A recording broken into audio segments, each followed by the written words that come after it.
श्रद्धा ही अत्यंत आवश्यक बाब आहे. आजच्या सायन्समध्ये सुद्धा, विज्ञानाला सुद्धा श्रद्धा मान्य करावीच लागते. आणि म्हणून आईन्स्टाईन सांगतो, म्हणून आमची आजचे लोक मान्य करतात, ही आईन्स्टाईनवरची श्रद्धा आहे. आईन्स्टाईनने काय काम केलं हे कोणी काम करत नाही. आईन्स्टाईन सांगितलं म्हणून मान्य करतात, ही श्रद्धा झाली. श्रद्धा याचा अर्थ काय? श्रद्धा याचा अर्थही लोकांना कळत नाही.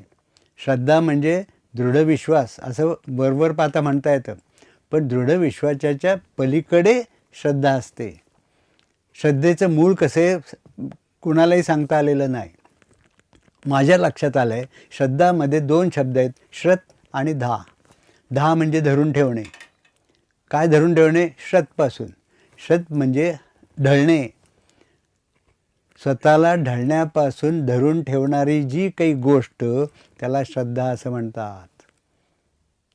आणि नीट